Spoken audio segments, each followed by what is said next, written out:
What up? Hi. Adios? No, that's goodbye. Hola. Hola. Um, hey, it's Born Studios here. The one and only.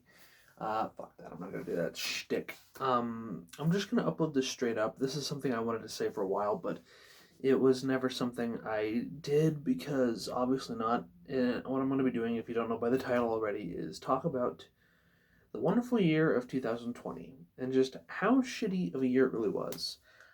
Man, I thought 2017 was bad. I thought 2018 was bad. No, 2020 takes the cake, takes the big slice of shit cake. That's what it takes.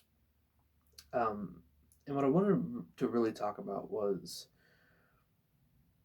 just not only did I want to talk about the bad things that happened and just how much it took a toll on me, but I want to talk about what the year took a toll on me, good and bad, because as much shit happened that was bad, a lot of good things happened too, but more bad outweighed the good.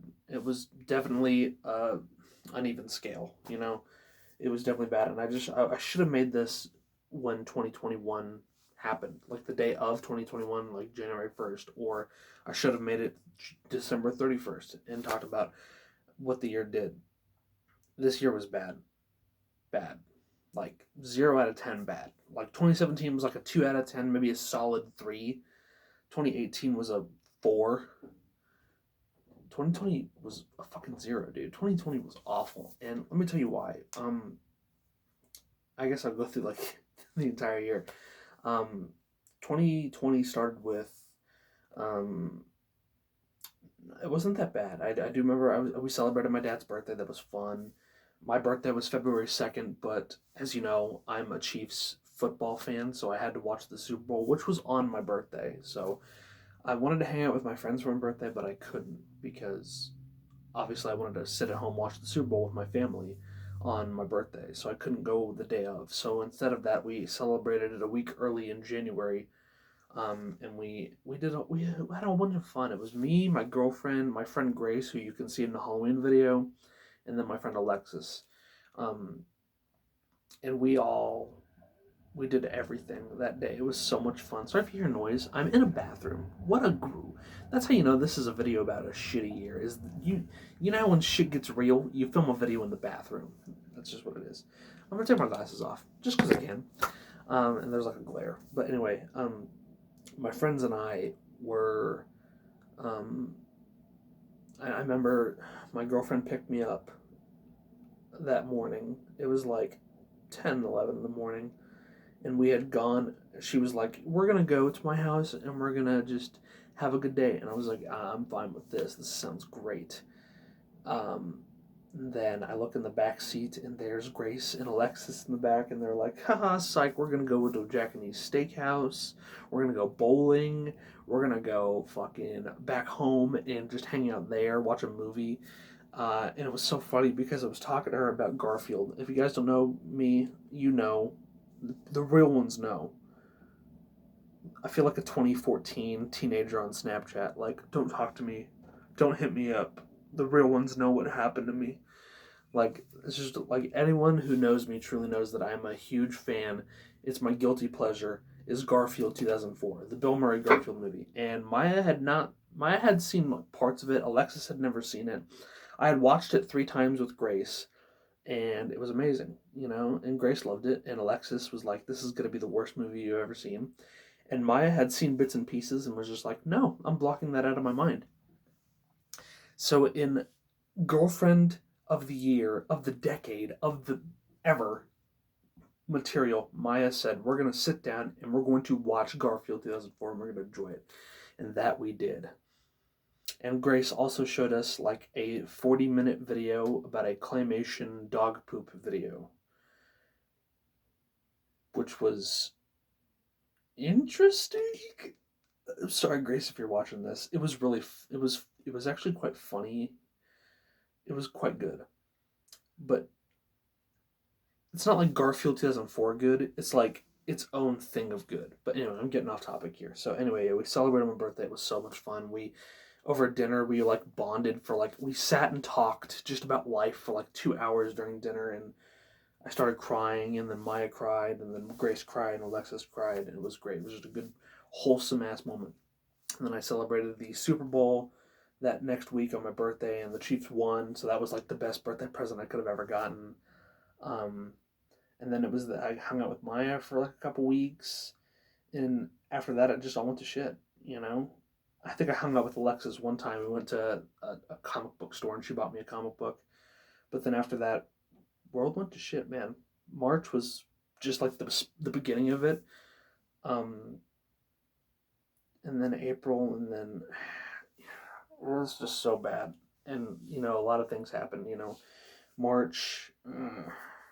I know something like people were just dying. More people were dying. And there was a moment in March when I thought I had coronavirus because I woke up from a nap and I had this terrible, terrible headache, and I had a fever, and I was coughing, and I was like, "Oh my god, I have coronavirus." It was like right when shit was getting dangerous and everyone was like freaking out. You know, it was crazy because coronavirus back in March of 2020 was just nothing. It was like a baby thing. Like no one was worrying about it.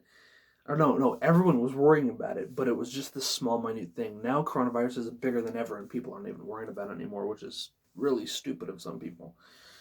Um, but yeah, I thought I had it back in March, and that was weird because I had to go to I went to like a walk-in, and they were like, we're like trying not to see people because of this whole pandemic thing. And so that was weird. April was weird. April, I had probably like the worst. For those of you who don't know, I'm an asthmatic, so April was like I had probably the worst asthma attack I've ever had in my life. I was driving. It was like 10 o'clock at night. I was driving, and mid drive, I was like 10 minutes away from home, so I wasn't even close. I started to I had to go to the bathroom. I knew that. I had to go to the bathroom, and then while I was having to go to the bathroom, I just felt this pressure, like right here, my diaphragm. And all of a sudden, like that, just in the blink of an eye, I just lost all the breath in my body. Could not breathe whatsoever. And I was driving. So imagine like being scared of like not being able to breathe and driving. Just to think about the pressure and the anxiety because you're like, oh my god, I'm gonna crash. I have no breath. I have no oxygen. And when I say that I was short of breath, people are like, oh, it was just short of breath. I've had that before. No, no, no. I had no breath at all. It felt like I was suffocating. Like someone was like Darth Vader was choking me. That's what it felt like. And I get home and I use my inhaler.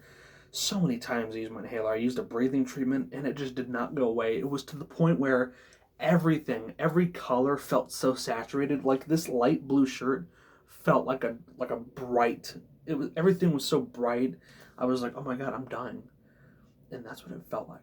I felt like I was dying. Like colors were so saturated, I was starting to get dizzy. And I had like a pulsometer, I think it was what it's called, like an oxygen thing, and I was at like 65 on oxygen. I was like, I'm fucking dead, bro. How am I not dead? But thank God, like it took me like an hour and a half to break out of that, and that was awful. Um, and then so much just happened. So much happened. It was so awful. Summer, I tried to lose weight, and I just pressured myself. My aunt showed me this app on her phone. It was like tracks all your steps in a day, and she was like, I'm trying to hit like 4,000 in one day, and like the healthy thing to do would hit 3,000 a day. So I downloaded the app and I tried it for a couple days, and I was like, oh, this is kind of addicting. It also like helps me, like it might help me breathe better. After the asthma attack, I was like, I want to know how to combat that because I've had asthma attacks, but they're nowhere near as bad as that one was back in April. And so I was walking, and I started eating right too, and I was losing weight. And I did that for like 3 months, and I was like, I have a plan. I'm gonna do this. I'm gonna lose weight because I'm a chunky boy. I'm not the thinnest person, as you can see.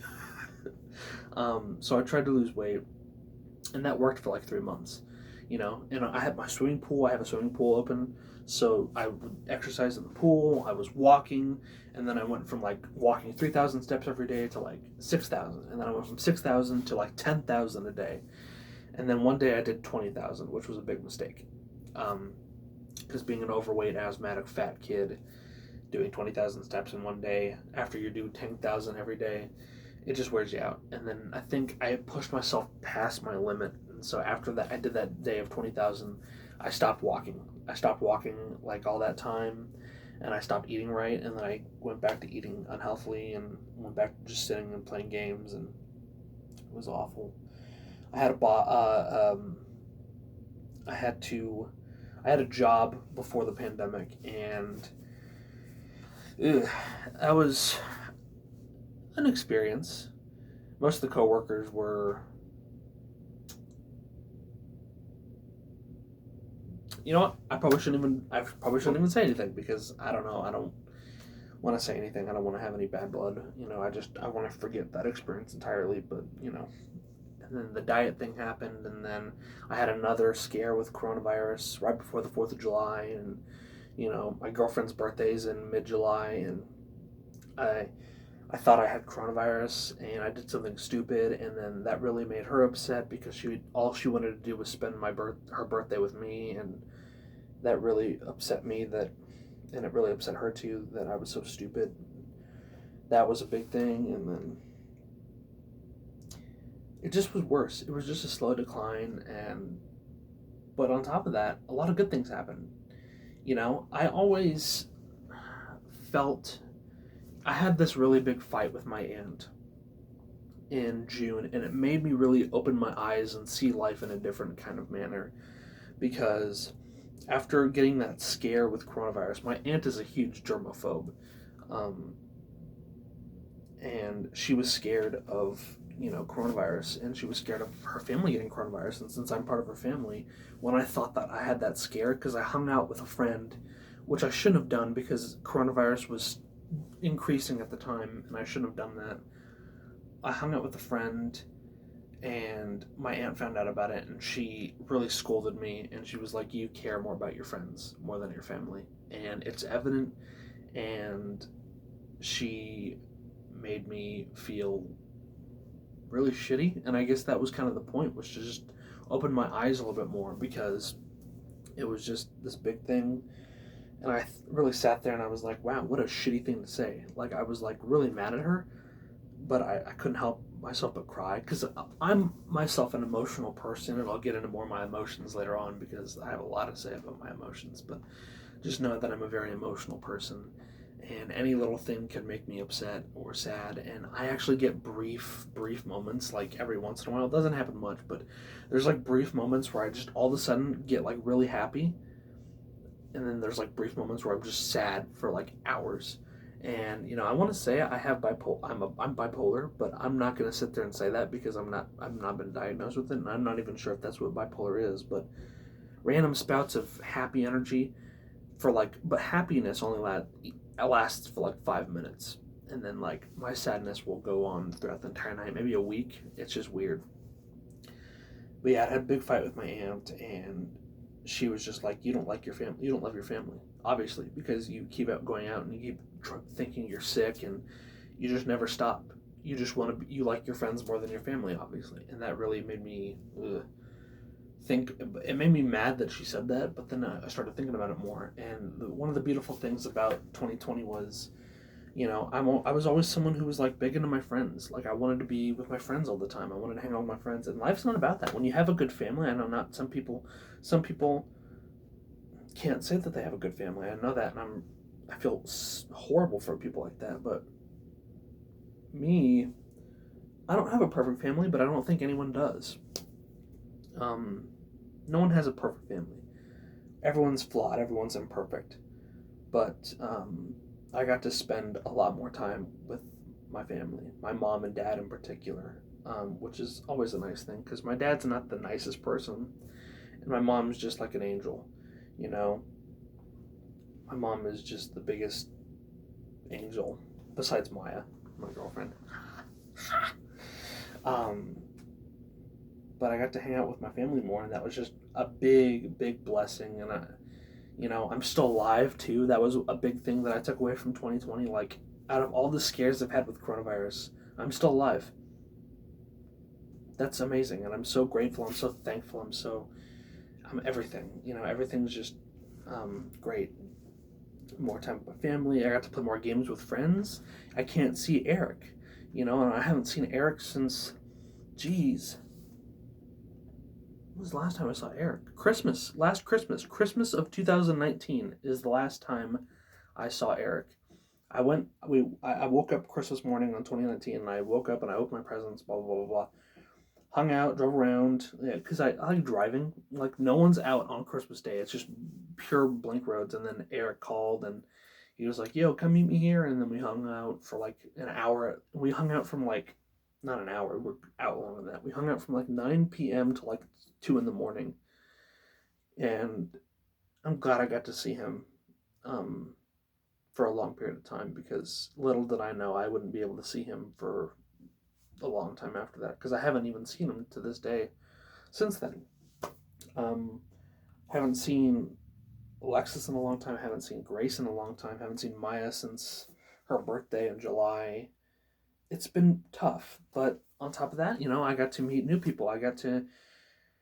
I joined a Discord group chat with my cousin back in, like, I want to say February, March, and I got to meet more of, well, last 2019 I met Nick's friend Mason, and he's hilarious. He's amazing. I got to connect more with Mason, Michael, and I got to meet John. Uh, Eric introduced me to Aubrey, and Aubrey's awesome. The thing is about my emotions, it's so weird because I'm always like so happy to be with them, like Aubrey and Mason and Nick and Eric. I'm so happy to record with them and play games with them. But then there'll be times when I'm like, what if I'm like too annoying, And Mason, Aubrey, if you're watching this, I've explained this to Eric, so Eric already knows. Nick already knows too, so I need to tell people that might not know. At times I'll be playing games with Mason. I actually haven't played games with Mason since last year. We haven't played the Gmod in like January, but so Aubrey and Mason. If you're watching this, you're probably not, but if you are, there's times when I play games with them and I'm like, oh, I'm so happy and I'm so talkative. I'll talk their ear off, and then I'll just like stop talking for like 10 minutes straight, and they have to be like, Adam, you okay? Adam, you want to do this? Adam, do that. And I'm just like, okay. And it's just like that brief moment where I'm just like sad. That's what it is. And I'm just thinking in my head. I'm just overthinking. I'm an overthinker. I'm an emotional person. So, like, any little thing. Imagine being a very emotional person and you overthink things. So I'll be like, oh, well, Mason laughed more at fucking Nick's joke than he did my joke. He must fucking hate me. He doesn't like me. That's just how I think, and I don't know how to fix that. I don't know how to fix that. It's just something I do. I've done that for my whole life. So Mason will laugh at like Nick's joke. This is just an example. Mason will laugh at Nick's joke, and he won't laugh at my joke, and I'll be like, "Oh, Mason hates me," or like Aubrey will give Eric something, and then she won't give it to me, which she never does because she gives both things. She's very equal with everyone. But I'll be like, "Oh, Aubrey hates me," and I still think that way. I'm still like, "Oh, Mason probably hates me. Mason probably thinks I'm annoying," and I am. I'm annoying, but it's just the way I think, and Mason, Aubrey, if you're watching this, I'm sorry if I'm annoying. um, but yeah, so that was a good thing. I got to meet new friends, and I'm so grateful for them. They're awesome. I got to watch new YouTubers, which was awesome. There's two ones that I've been watching for a while. Actually, three ones, I should say, for a while. Let's see. I should think of like ItsaPrimate. I don't know if anyone knows who that is. I watched him. There's one named AllieBeeMac. I watch her and I follow her on Twitter. She's funny. And then Tofu, I think her name is Tofu Games. She's got like purple hair. She's cool. And I've watched those YouTubers like nonstop. I get more into Jacksepticeye and his girlfriend Evelyn, and I watched Unis Honest. I watched that shit end and I cried, bro, because I'm an emotional person. But the thing is, 2020, as much as it was a bad year, it was filled with a lot of good. I started vlogging. I didn't upload as much because of the toll that it took on me, but I'm hoping for is that 2021 is a better year. That's all I'm hoping for, and I'm not gonna hold my breath, but I'm just holding out hope that it is, and we'll see what happens. And I just want to say thank you to obviously those YouTubers I just mentioned. I gotta watch this, but thank you if you do see this like one day, like 30 years from now. Thank you for making my 2020 better. Um, Aubrey, Mason, thank you. Eric, thank you. Maya, Grace, Alexis, uh, thank you. You did a lot. Um, I just want to say thank you to all them. Thank you to all the YouTubers, and just say that 2020 was a bad year for me, but it was shitty, but it was awful.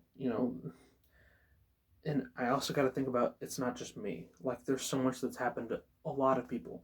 There's been someone out there's probably lost a family member to coronavirus, or someone's died from coronavirus, and you know, and I just got to be thankful that I'm still alive and my family's still here, and my friends are still here, and that I have all this. Some people don't, and that's just the sad thing. So yeah, I think I'll end the video there. I should have made this like a long time ago, back when 2021 started or 2020 ended. But yeah, 2020 took a toll on me, good and bad. And that's all I wanted to say. So I'm gonna put my glasses back on and just say adios. Yeah, thank you guys so much for watching. Um, yeah, it's been a tough year, but I wish you all a great 2021.